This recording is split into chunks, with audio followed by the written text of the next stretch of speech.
భార్యని గౌరవించడం రావాలి జీవితంలో. ఎందుకు రావాలి అని అడగచ్చు మీరు. భార్య ఎవరు?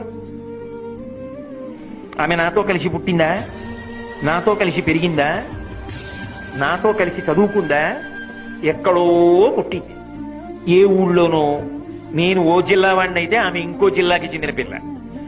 అసలు ఆ అమ్మాయి ఎవరో నాకు తెలియదు. ఆ అమ్మాయికి కొంత వయసు వచ్చేసింది, నాకు కొంత వయసు వచ్చేసింది. ఆ అమ్మాయికి ఏదో ఒక పదార్థం తినడం ఇష్టం, నాకేదో ఒక పదార్థం తినడం ఇష్టం. కానీ ఈయన భర్త అని నేను ఆమె మెడలో 3 ముళ్ళు వేయగానే ఆమె తన ఇంటి పేరు వదిలేసింది, వంశం వదిలేసింది, తన ఊరు వదిలేసింది, తల్లిదండ్రుల్ని వదిలిపెట్టేసింది, తోబుట్టువులను వదిలిపెట్టేసింది, స్నేహితులను వదిలిపెట్టేసింది. ఆయన ఎవరో తెలియదు, తాళి కట్టాడు. ఆయన తోడిదే జీవితమని చిటికిన వేలు పట్టుకుని ఊరు కాని ఊరు వచ్చింది.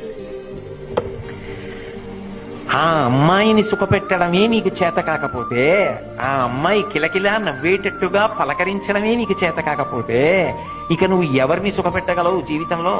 ఇంతకన్నా త్యాగం చేసి Download ShareChat.